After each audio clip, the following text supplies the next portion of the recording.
or Thursday, August 10th, 2023 is now called to order.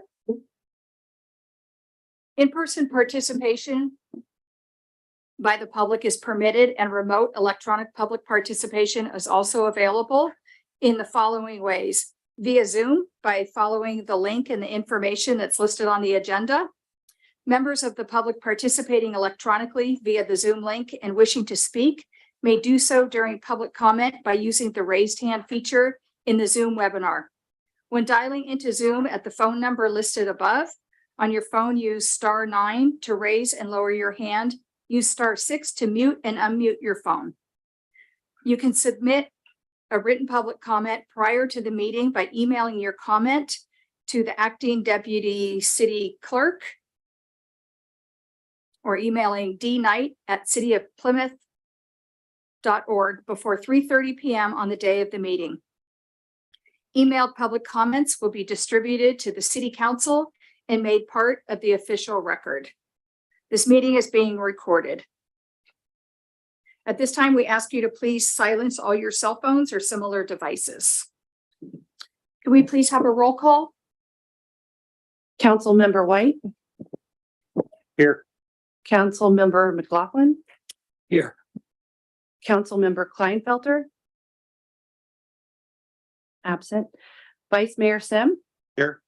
Mayor Ackerland. Here. We have a quorum. Thank you. Would everybody please rise for the Pledge of Allegiance? Lead us. I pledge allegiance to the flag of the United States of America and to the republic for which it stands, one nation, under God, indivisible, with liberty and justice for all.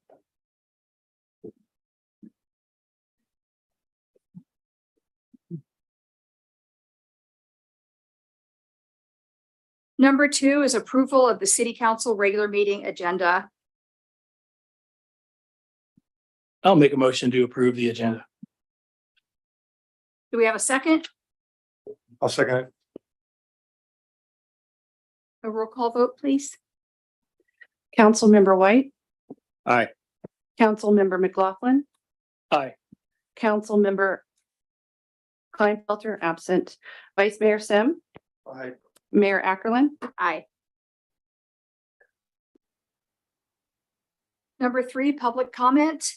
Under provisions of the California Code, the City Council, citizens wishing to address the City Council for any matter not on the agenda may do so at this time by completing a speaker submittal form to the Deputy City Clerk or following the instructions noted on this agenda. Speakers will be called by the mayor at the point on the agenda when the item will be heard. Speakers are encouraged to keep comments to 3 minutes or less and to state their name and community of residence. Under provisions of the California Government Code, the City Council is prohibited from materially discussing or taking action on any item not on the agenda unless it can be demonstrated to be of an emergency nature or an urgent need to take immediate action arose after the posting of the agenda. At this time, do we have any public comment from anybody here in City Hall?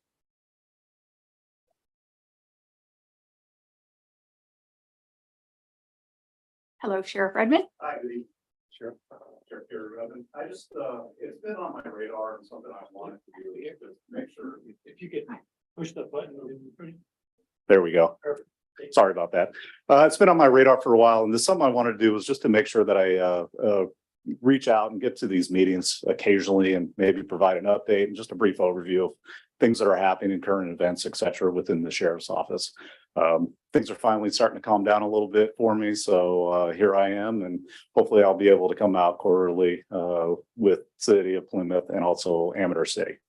So at the sheriff's office, we've really been having a hard time recruiting and retaining people within the sheriff's office in all ranks, from deputy dispatchers to correctional staff.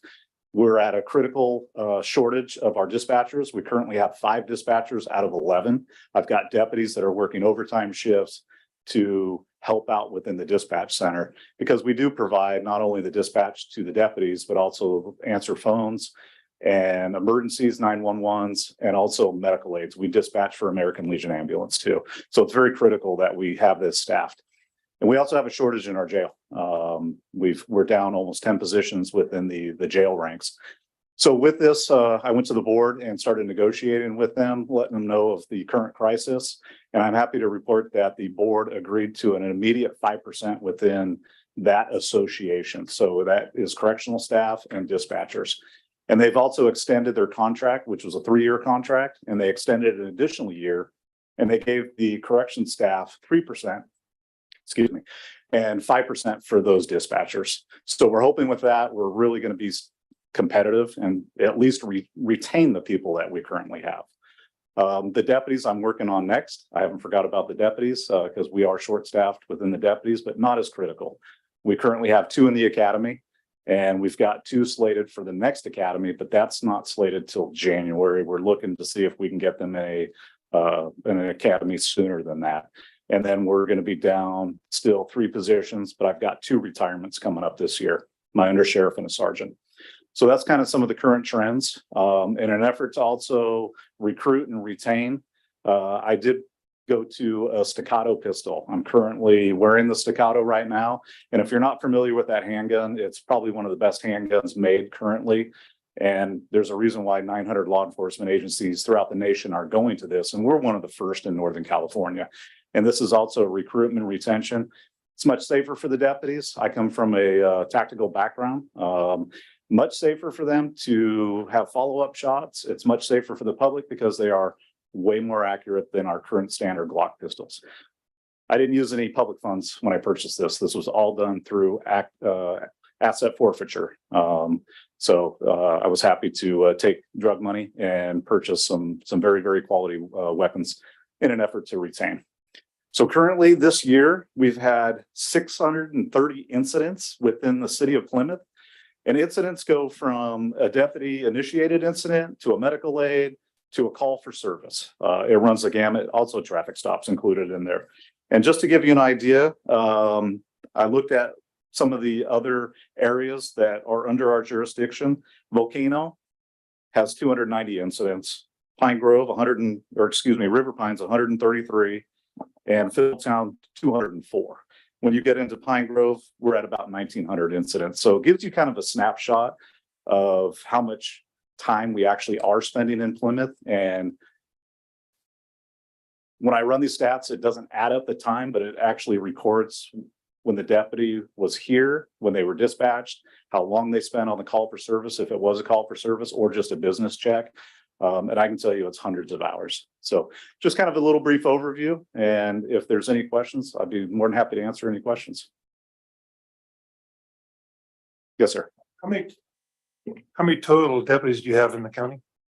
So we are slated for 54 You're for down 4 deputies. That's including myself. 54 total. Total. That's correct. And you're short how many?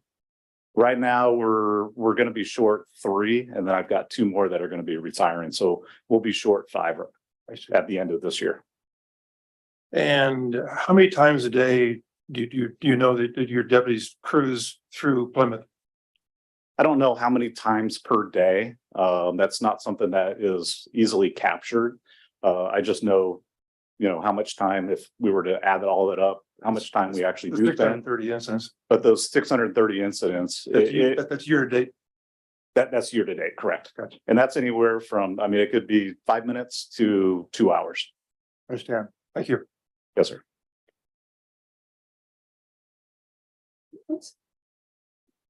Thank you, Sheriff. All right. Yep, absolutely. I'm going to stick around for a little bit and then I'm going to go enjoy some tacos across the street. Have you got your cars yet? What's that? Have you received your cars yet? They are being built. And 2 of them, right? 2, correct.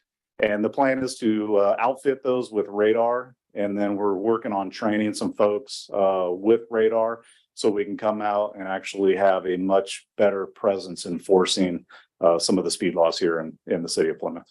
While you're there, do you want to do a little advertising for Top Cop that is coming up? Top Cop is coming up. We're going to be at the fairgrounds August 26th. I am one of the committee members. Very proud to support our veterans and first responders. Thank you for that. Tickets are still available? Tickets are still available. We're getting close to being sold out though. I think we have about 35 tickets left, was my last count. Okay, thank you. All right. Thank you very much.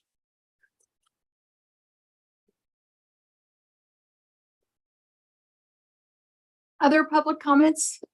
Please come on up, Jamie. Good evening. I'm sorry, I filled out a paper and I wasn't sure if I was supposed to wait till I was called. Thank you, Mayor Ackerlin and City Council members for letting me speak. My name is Jamie Lebanco, for the record, from Fiddletown, a business owner and property owner here in Plymouth.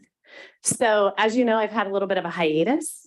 And as I was kind of coming out of that hiatus and trying to get my feet under me, I was trying to figure out some of the things that I might want to do next.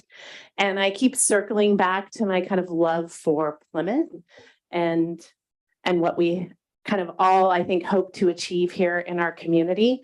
And so I've been poking around, doing some research on some different types of way to maybe encourage some economic development and some revitalization on Main Street.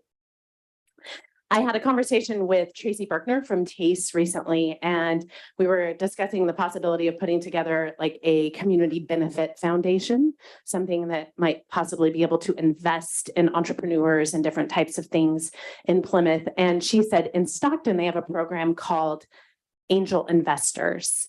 And so that sent me directly to the City of Stockton's website. It turns out that angel investors actually aren't a Stockton program. I think that's actually a national program. But while I was on their website, I ended up going down this little rabbit hole, if you will, and I ended up on the Stockton Economic Development portion of their website. And I found these two incredible programs there, and they had these handy flyers for those programs. So I printed them out and I brought them this evening. Essentially, these programs are a facade revitalization loan program where the city of Stockton has determined certain areas in Stockton where I think their problem is really graffiti, and they give loans in certain amounts to property owners to redo the facades of their buildings. And if their buildings remain in great condition for the period of 5 years, and their loans are waived. And the second program is called the Downtown Financial Incentive Program. And this program actually doesn't waive permit fees, because I think permit fees legally you're obligated to pay, but it waives plan reviews, it waives water hookups and all different types of things that the city would charge for businesses that want to come in. In Stockton, the building has to be vacant for a certain period of time to qualify for this program. So again, I brought copies of these to you. I'd be happy to help in any way possible. I know that many of the council members have really stated revitalization of Main Street as part of their goal. And I know that economic development was also a big consideration in the recent budget you passed. So I'm hoping these ideas might be helpful. And I have a lot of free time these days. I may go actually look for a dispatcher job now that I heard the sheriff's presentation. But if there is any help that I could offer, if anyone wanted me to do any more research, I'd be happy to do that. And I'd love to see these items come back for a future agenda. Thank you. Thank you. I have a question for you. If you know the answer, if not, I'm sure we'd figure out by looking at the pamphlet. But for the building owners to improve the facade, and what do they need to, do you know how they qualify for the loan? I don't know the specific details. It seems to me that Stockton has designated districts, like areas of Stockton, probably where they have the most blight, I would assume. And then I think another interesting part of the program is the city actually has a list of local contractors that have been approved. They have, all the appropriate licensing, insurance, and all of those things. And so to get the grant, you have to use a local contractor to do the work, which is then encouraging, kind of reinvesting in your community. Yeah. So I'll leave these pamphlets with you. And again, Margaret, I hate to be the person that shows up and says, here's more ideas and more work. If there's anything I could do to be of assistance, I'm not hard to find. Thank you. Thank you. Is there anybody else here in City Hall who would like to make public comment? Okay, we did receive public comment via email from Mr. Spinetta. And so we have that. And then is there anybody on Zoom for public comment? And I can't see from here. No? Okay. All right. I'm going to close public comment now. And we'll go on to number 4, presentations, proclamations, appointments. And we do have a number of presentations that we're happy to share. So I'm going to ask if the council, if we can all go down to the podium and then we'll call some names.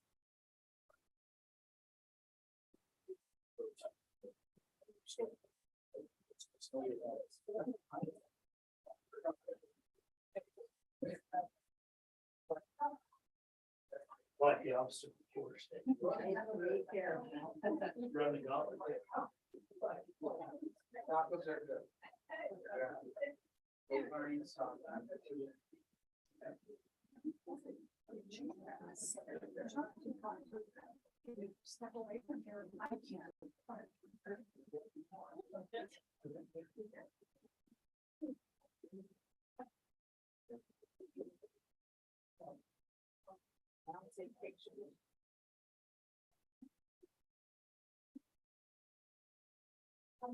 Diane, you have a certificate of appreciation for Diane Bennett.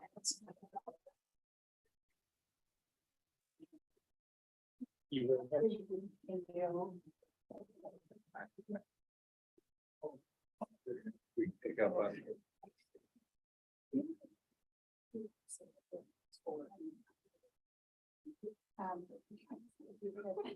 So these certificates of appreciation, the ones I'm going to start with are for folks who volunteered their time to decorate the city of Plymouth's booth display at the 2023 Amador County Fair. Blue ribbon there. Yeah. Yeah. You didn't make it tonight. Okay. And the other one that didn't make it from the group is Mike Spinetti, because I was Okay. at a concert. Okay, So, okay. happens here. Kathleen Shooting. Shu. Okay. Thank you, Dave. Good job. Thank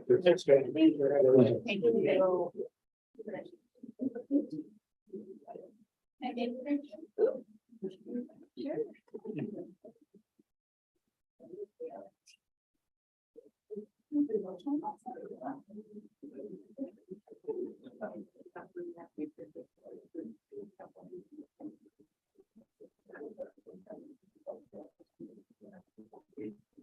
Oh, Mike Spinetta, who we know is not here.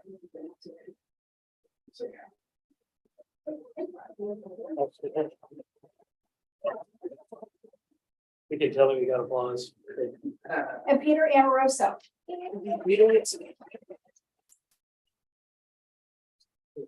Thank you, Peter. Thank you. Thank you, Peter. Well done.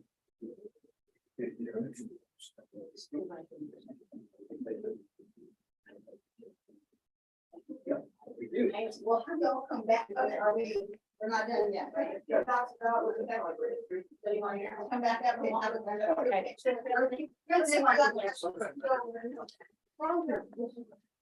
Yeah.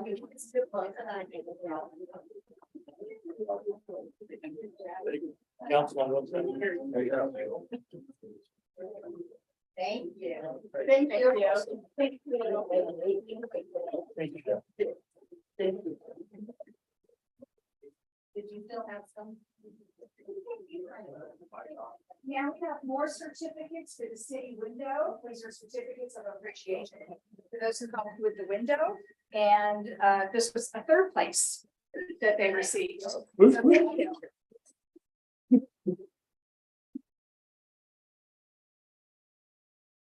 We have Bill Clackrock.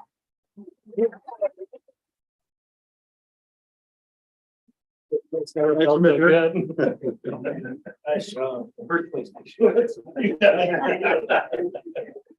If you want to stay up there, we'll just have everybody stay up there for the walk. Go third. Fran Ford, who is not here tonight.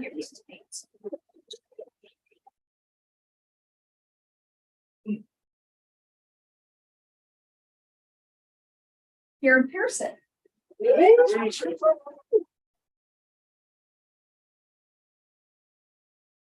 Good job. Oh, thank you. Well. Thank you.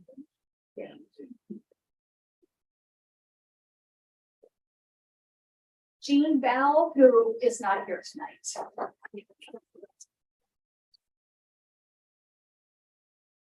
Sue Casper, who is not here tonight.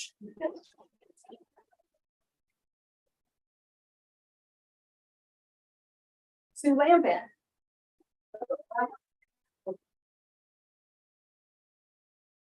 It was fun. They had a blast. Thank you so much. Thank you, Sue.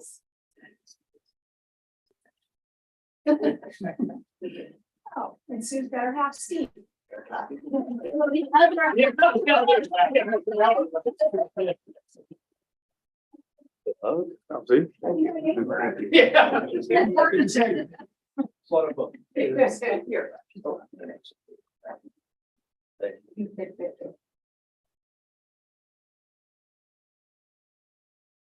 Ray Beyond, who is not here with us tonight.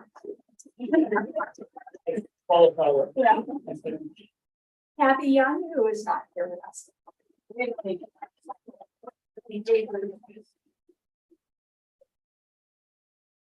Raquel Blackrock. Yeah. Last but not least. Yeah.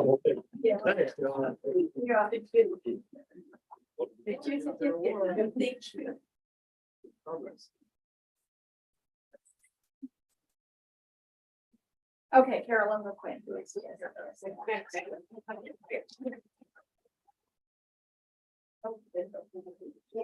by the neighbor. We got amazing, it's like. It's like, the award winners, you ever really know. Alright. 1, 2, 3. Dang.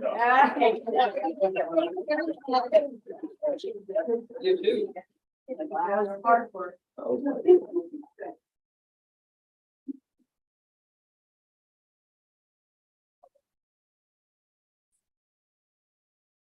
At every meeting, that's the fun. Yeah.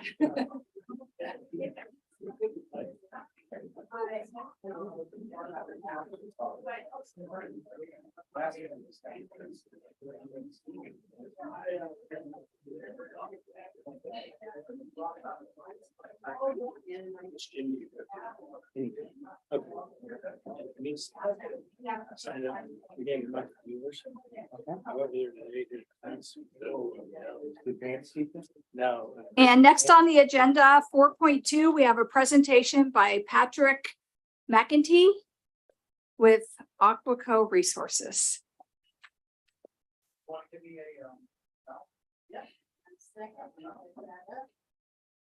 Nieces.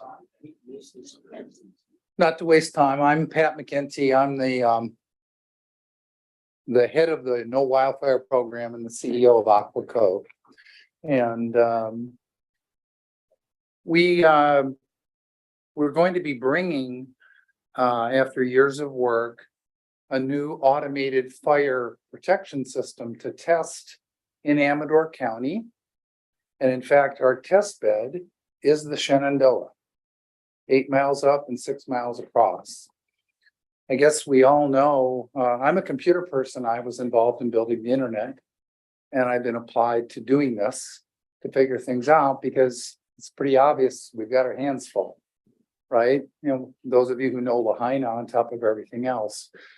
Anyhow, we repurposed some military technology that's very advanced from the battlefield to control sensing at a distance, very dense sensing for sparks and other stuff, smoke, movement of wind, pollution, and has camera technology and whatnot. So this is far ahead. It's developed, it's a spin out partners of mine and from Johns Hopkins, the medical university, or, you know, it's from the medical part of it.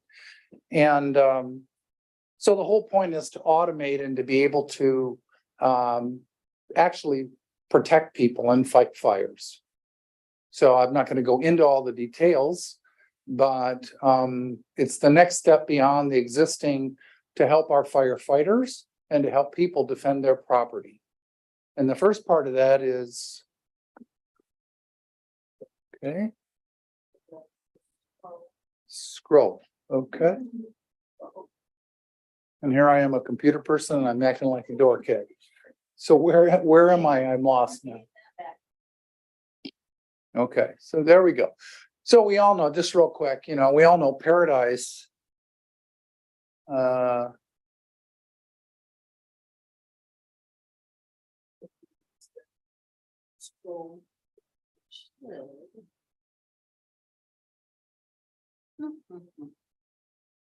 we got something.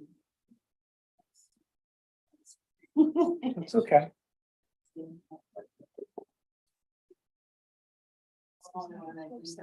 Main Street. Oh, for heaven's sakes. No,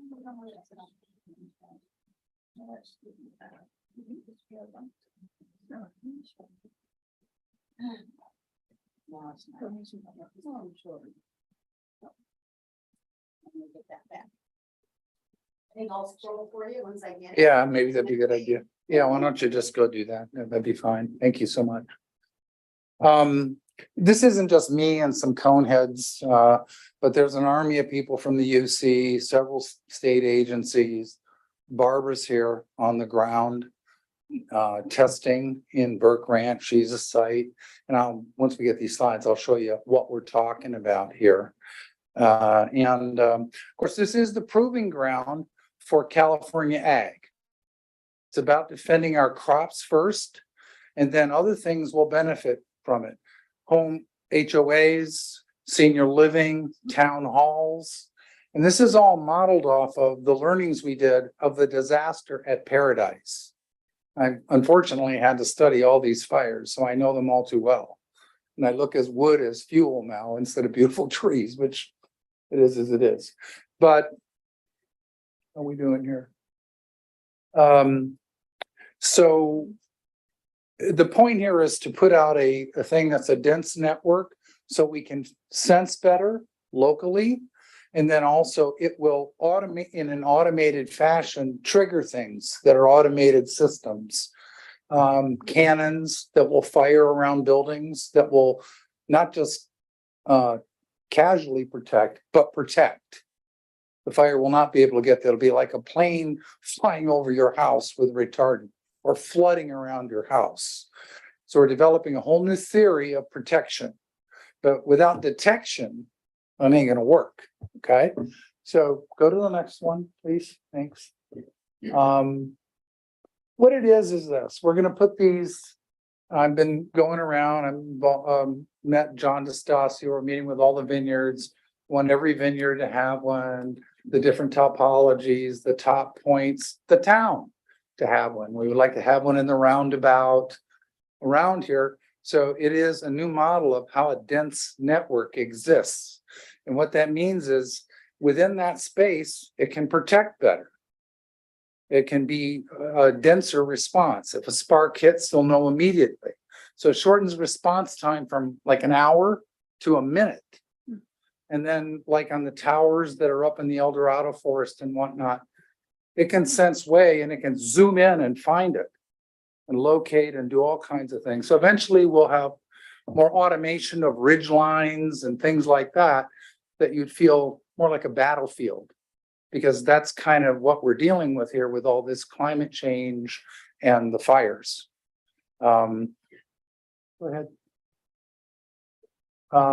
That's Barbara installing her own system on her house up in Birch Ranch, looking down the canyon, and you know, kind of like having your own lookout, like, oh, I know where this, everybody, you talk to everybody, well, where will the fire come from? Well, everybody has a theory, nobody really knows, but there is some general likelihood of it, right? You simply put, you kind of point these pups at it to watch. And you watch from your own property point of view. And the thing about them is they all work in a network.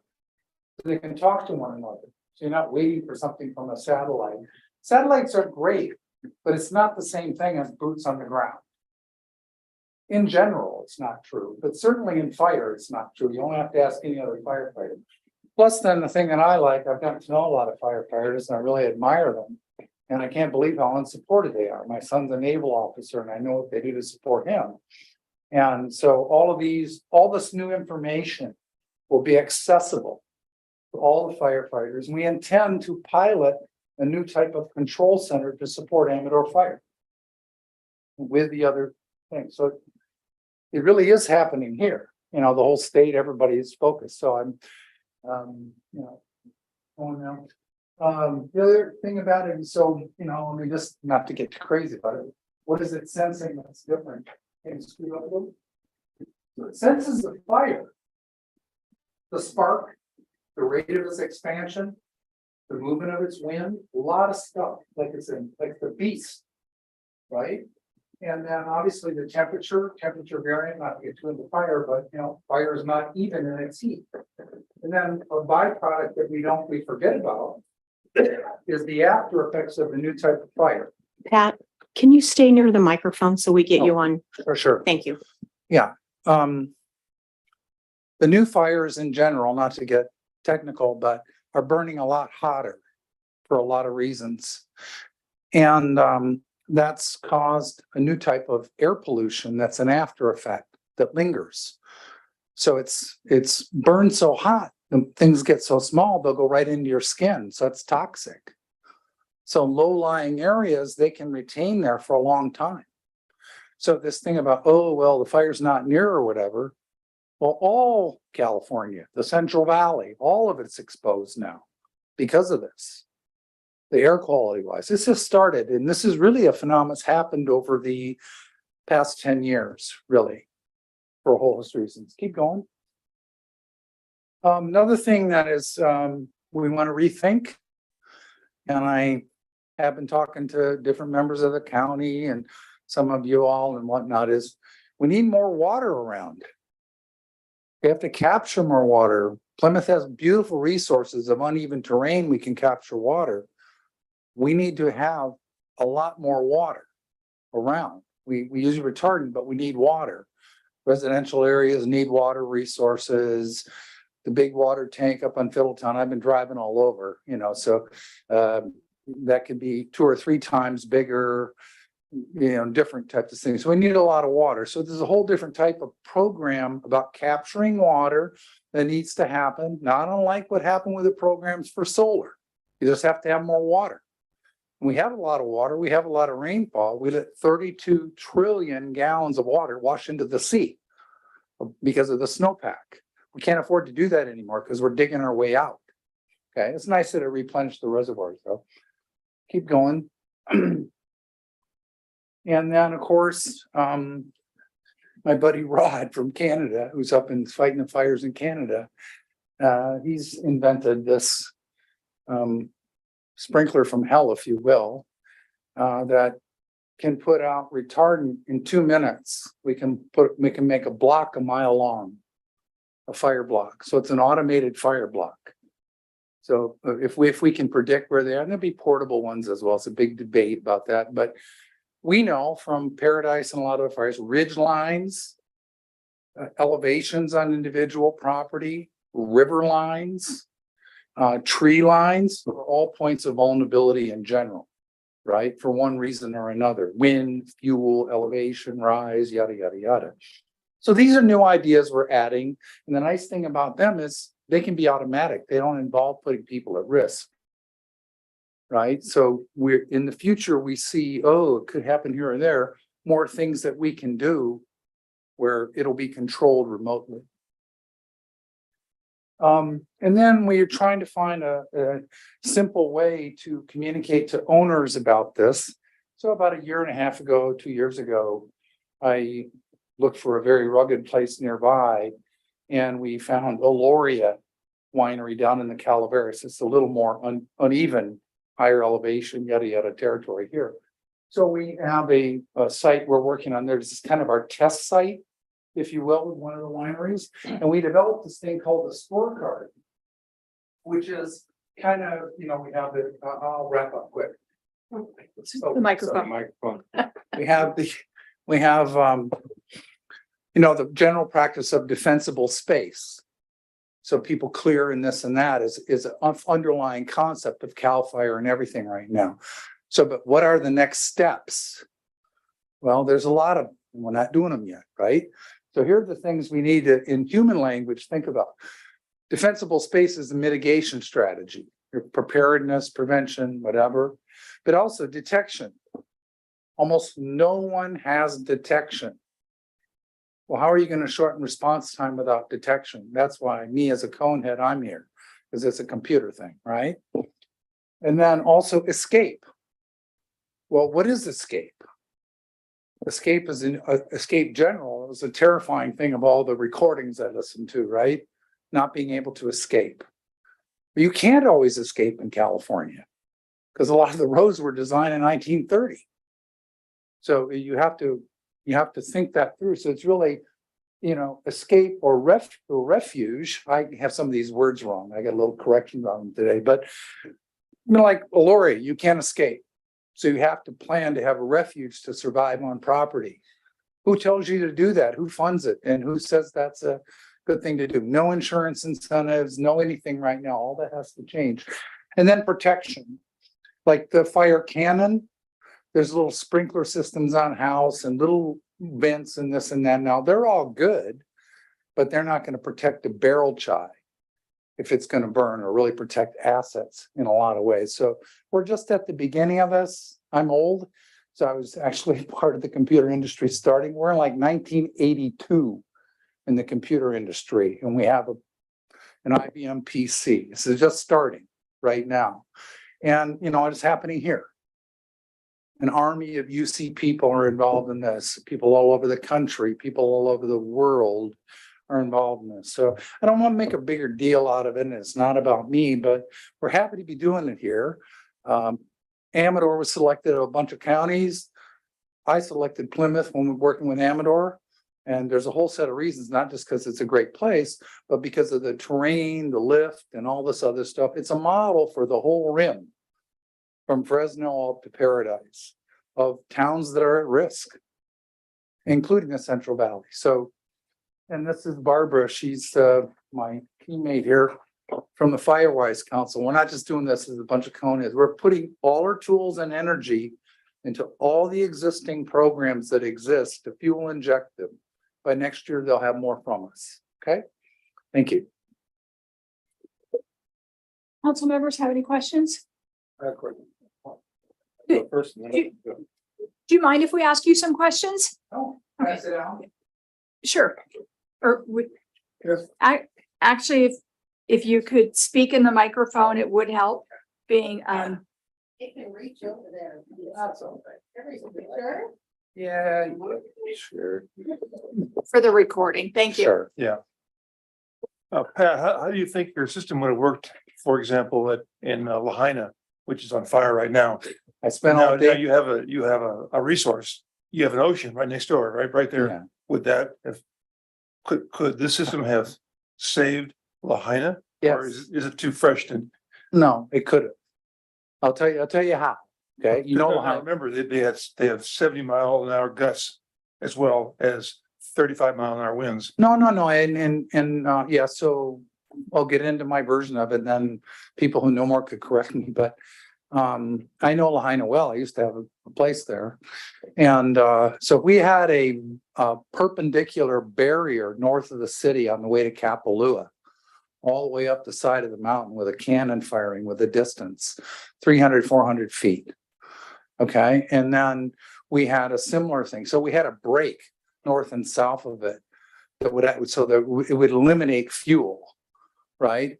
And then other like the cannons for misting.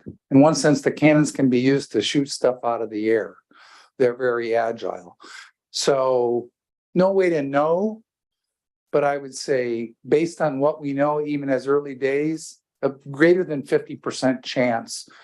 Certainly it would not have happened the way it did, right? It would not have happened because we can do all kinds of things to flood it with that, if all of the firefighting was automated in place.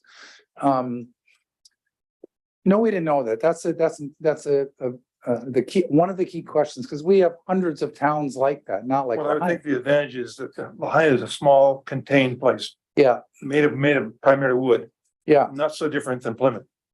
Not so different than Plymouth or any of Sutter Creek or. We don't have the ability, we don't have the ocean next to us, but you'd have to capture the water and put them put it in tanks or towers or whatever. We can't do water here, Doug. We can only do water for some things, some moisture. We'd have to do retardant perimeter Can't to do cut water. the fuel. What? Can't store enough water to, you can't store enough water here in order to, Well, theoretically, we don't know if we could.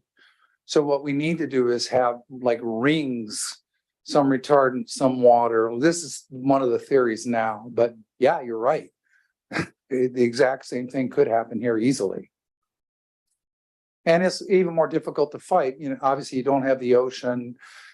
The wind, I mean, the wind there obviously went berserk because of the hurricane, so it's a little hard to know.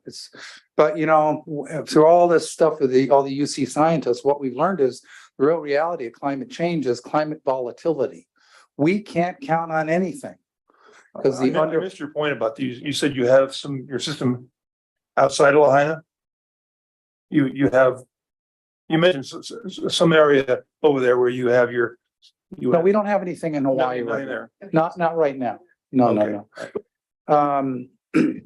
Right now, it's in, it's not even, the parts that are the sensing parts are in Colorado, in several places. They're all in California, they're in Jackson Forest, they're in the OC, they're in Oakland. I mean, they're starting to go all over, but only 1 unit, 10 units, this and that. Here, we're making the mesh network where it will protect, because it'll be like a perimeter around it, if you will, so it's different, right? Of course, you know, the detection is the first start, because all of that rapid detection can be used to dispatch conventional firefighting more efficiently. That's the thing they're struggling with, right? But where it comes down is protection and survival. And not survival, but escape. You know, one example is Fiddletown Road. We need to make egress on Fiddletown Road a reality, that it will not burn. We can do it. Pretty straightforward. We can make a corridor right up there, right? And we need to think about all those other access areas that are not really road accessible down, I don't know all, but down toward Rombauer, off the Steiner Road, I think it is, or whatever. That's a whole separate microclimate that is fuel rich and very difficult to escape. So these are all, you know, conehead ideas. We're theoretically doing this or that. So now we're going to mesh those ideas with Chief Withrow and the reality, and not be high and mighty. We're going to say, okay, what do you need now? Let's use this stuff to build what you need with each one of the owners. Like, how are they going to protect their land, and what are the new things, right?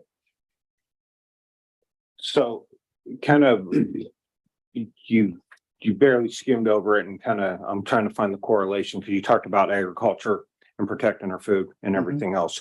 But when I always think wildfire, I always think forest land, San Diego, of course, up here, dense wooded areas that, you know, our Central Valley is our agricultural belt in California. I'm just kind of a little bit more explanation on the hand in hand between the agriculture and okay, so it is related to the byproduct of the pollution that exists in the wine industry, which I'm a grower, and for years, okay. There's a thing called grape taint now, Yes. which is the after effect of that's unpredictable, that can destroy crops in the field, destroy wines themselves. It's the after effect, right? So if you look at the pattern of where the fire is, it's like a iceberg. The pattern of the after effect is 8 to 10 times bigger and unpredictable, right? You don't know. You think, oh, the fire went away. Well, not really.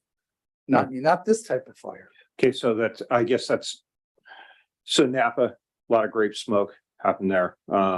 Here with our fires, a lot of grape smoke, but maybe that's where my confusion comes in, because at one point in time, California was 70% of the world's food or agricultural commodities. And I'm always thinking crops when I hear stuff like that, you know, your corn, your tomatoes, that kind of thing. So it's mostly to prevent that.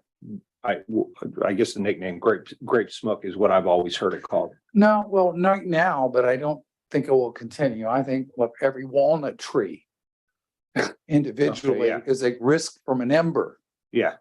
Embers used to like hang out around the fire. Now they're like missiles. Mhm. They can go a mile and they're big.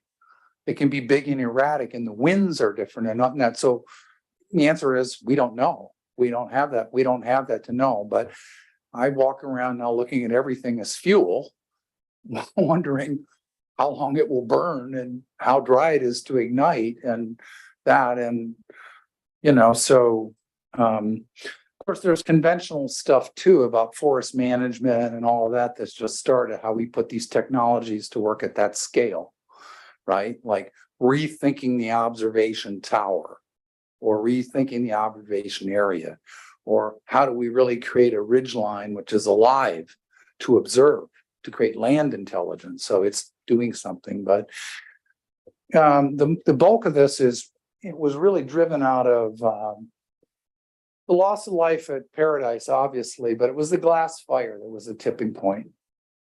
You know, losing $33 billion in 1 year got everybody's attention, right? So, my customers are big ag, food processors, medium scale commercial, all the water utilities, all the big electrical utilities whose power lines are flying and towers are flying down, communication companies and whatnot. You know, really, when we think about it, I think about Plymouth using the model we developed for Paradise. How many points of essential services exist in Amador County that need to be protected? Quite a few. And there are certain things where you should know when you go in that it's not going to burn, you're going to be protected, and there's ways to do that.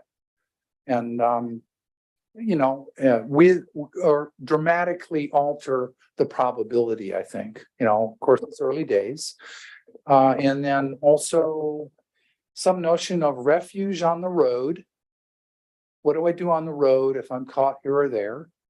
And also refuge on large property where, you know, escape is not realistic, which we have a lot of. Do you have something you want to look like you want to talk, Mike? Yeah, I just want to say, thank you very much for being here tonight. I know we have spoken, a couple of times, outside of chambers. I know you were at our last meeting, and as I've shared with you, it's great to see technology leveraging forward. Having spent my entire career in the fire service, and then I was the chair of the Western Fire Chiefs Wildfire Policy Committee for a number of years, and one of the areas that we desperately struggled with is technology. This is an absolute fact. I'm going to say it sarcastically, but it's an absolute fact. As we respond to the low frequency, high risk events, the campfire, the glass fire, the electrofire, where we're deploying resources, we're sending firefighters from our fire agencies to places that they may have never been to before for an incident that's continuing to escalate. There is no one place to get real-time information and intelligence. In fact, the responders rely on Bobby, who's living in his mom's basement, listening to a scanner, posting on a blog. So sad. In 2023, it's still mind-boggling. We're making progress. We're working forward. Detection equipment like this, especially with the mesh network that you envision, we're going to be able to model in real time fire behavior, where a fire is going, what it's doing, that can ultimately be brought through the FirstNet network and put in the cab of a fire engine. And those first companies and responding companies have the ability to get it. That to me is the operational mindset, on the front end. And then, with over the years, I've seen many different automated type of systems put in around homes and structures, but ultimately they never have enough water flow, gallons per minute to be able to take the heat energy out of the fire. Right. This fire BOS 100 gallon per minute, the key is having the raw water, and then having, doing a retardant reduces the amount of water you need, because it, basically is a water multiplier in terms of sticking effect. I think there's just some huge potential, and I think it's hard to put your mind around what ultimately the potential will be. But I sure appreciate you presenting to us. While Shenandoah is technically outside the city, it's part of our, it's our Siamese twin, right? We're one and the same. The only way you can get there really is through here, and what happens up there is important to us. And I encourage you to please keep us informed as the project moves forward, because I'll be very interested to see what it could become. Well, thank you, Mike. We'll all do it together. So just to comment on two things that Mike's raising. So in the future, the little pup there, when somebody comes in from Riverside and they know what's going on, it'll download on band 14 or whatever. Here you are. Here's the situation. Here's the sensors. Here's the guidance when you arrive. You know, more like a battlefield. Here's the thing. We create with situational awareness. We deserve to have our people have that. It's not easy to do. Unfortunately, we spend a lot more money doing it for other things than the fire, but it's about time to change that, right? Thank you. Thank you.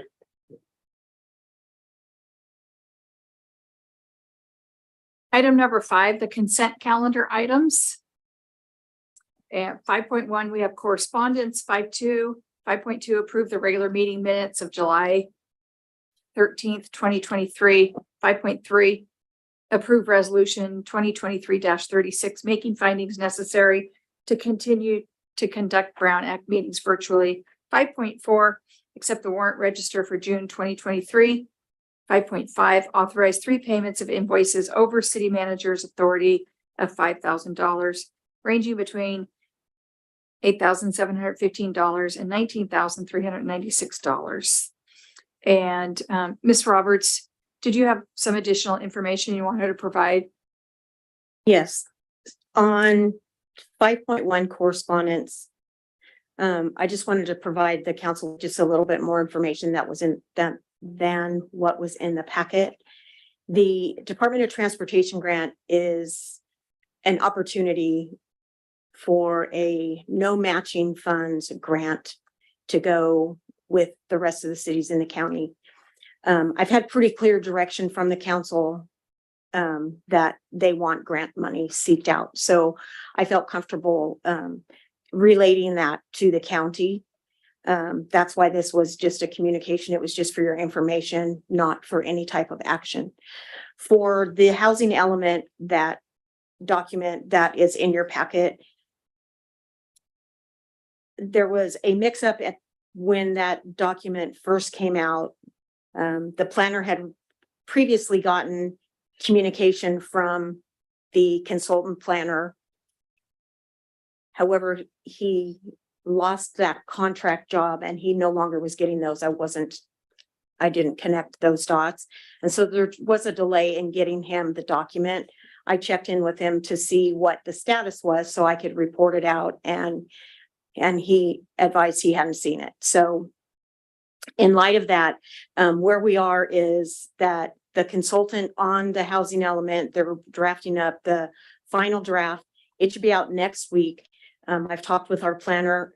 It will be on the September 7th Planning Commission meeting for a public hearing. And then it will then follow to the council for a public hearing and hopefully adoption to then have the 6th element countywide turned back into HCD. So that's the status on the housing, and that's why they were both on as communications. I should have provided you more information, and for that I do apologize. Thank you. Do we have any public comment on the consent calendar? On any of the consent calendar items? Is there anybody here in City Hall who would like to make a public comment? Is there anybody on Zoom? No raised hands at this time. Okay, thank you. So I'll close this to public comment. And do we have a motion to approve the consent calendar items?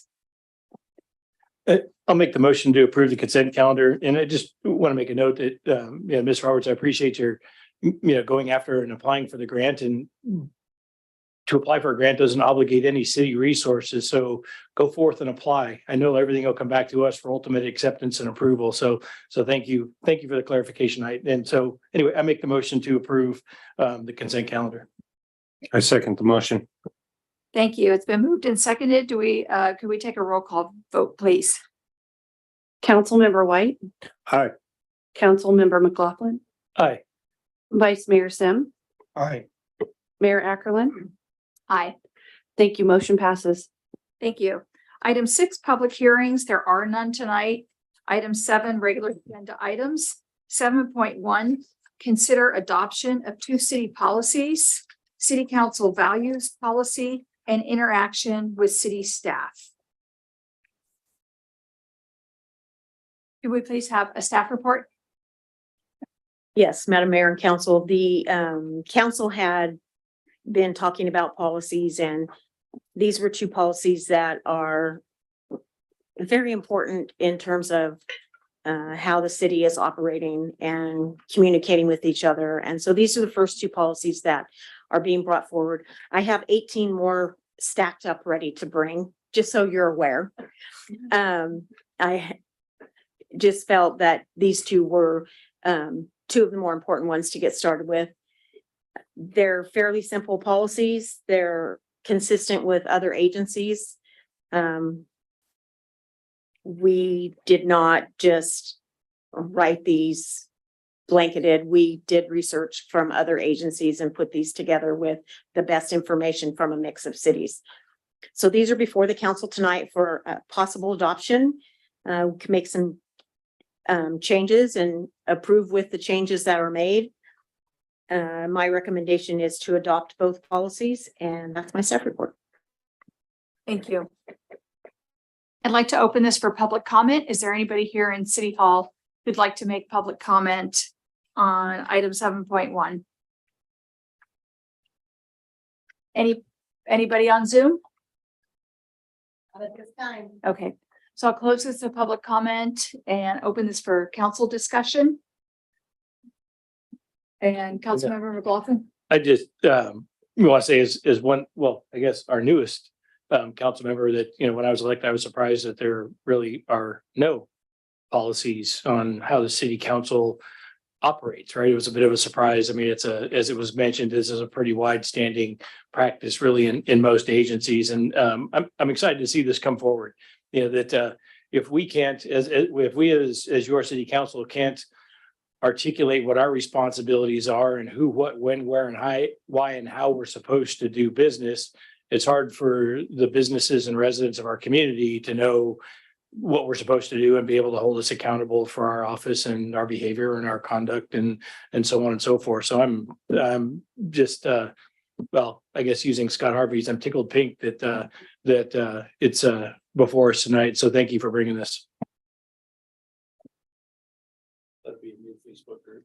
I took the words right out of my mouth. Councilmember White. The one thing I do want to say is it's kind of a shame that we become the world that you should just know how to be nice. I mean, so that's just my opinion on it. I want it on the record that I really wish there was Councilmember Kleinfelter was here just to make sure that her opinion was felt and everything else. But yeah, I'm pretty much supported. I'm not going to lie about that. Vice Mayor Sim. Yes, I think these policies are long overdue. Having read through them, there's a lot of just common sense in here, but sometimes common sense has to be outlined. And I am looking forward to seeing your other, would you say 16 more? 18 more. 18 more. That's fine. I think that for the most part, I think we're all I think we all try and behave ourselves, but there are times we all get out of line, and I think that we need to read these policies over and think about it a little bit. So anyway, thank you, Margaret, for putting this together. And I agree with what's already been said, and thank you for putting these together. And we look forward to the remaining 18. And I guess this means I can no longer kick Doug under the table. He's kicking out the open now. Yeah. But anyway, thank you for doing this. I think this is long overdue. So do we, I'd like to entertain a motion at this point. Make a motion that we adopt the adoption of CC-002 city council policies and adoption of CC-015 interaction with city staff. And do we have a second? I'll second. And it's been moved and seconded. A roll call vote, please. Councilmember White. Aye. Councilmember McLaughlin. Aye. Vice Mayor Sim. Aye. Mayor Ackerland. Aye. Thank you. Motion passes. Thank you. And now, number 8, council staff communications. We have a city manager's report. Well, went to my first Amarillo County Fair and I had a great time. I was there every day, starting at 8 o'clock in the animal barns, watching the kids show their animals, and ended up in the carnival area with my grandson riding rides. So it was full day every day. I actually was glad when my family went home on Sunday and I could go just for a short time all by myself and do what I wanted to do. So it's a great county fair we have here. Did you make it to the demolition derby? I did not. Oh, That's past why it's bedtime. okay. Mine too. The League of California Cities Sacramento Valley Division is having a cornhole tournament on October 13th. There, it goes in obviously teams of 2. If you're interested, let me know. I am going to participate. The Sacramento Valley City Managers Division meeting was today and they're pushing us hard to participate. So There may be a faction of BBK folks there as well, just to spike the punch a little bit. Yeah. oh. So it would be a lot of fun. It's Friday, October 13th. Just let me know. And that's my report. Thank you. Council member reports. Council member McLaughlin. I'd love to join you. I'm terrible, but the only way to get better is to practice. And then just I guess reporting on meetings that Mr. McEntee and I had met a couple of times, talk about his products just for that out. And other than that, I have nothing else this evening. Thank you. Councilmember White. So, I'm on the other end of the spectrum for, as Margaret is. My county fair started 2 days earlier than most people because my kids show livestock. It was my youngest daughter's last fair as a junior youth exhibitor. So, it was probably one of the most relaxed, best weather fairs I have ever seen. Ran across Margaret while I was there.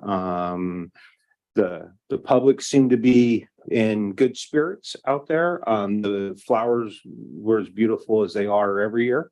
And yeah, just a great fair and all that stuff. I heard we had a good Purple Heart ceremony on Monday.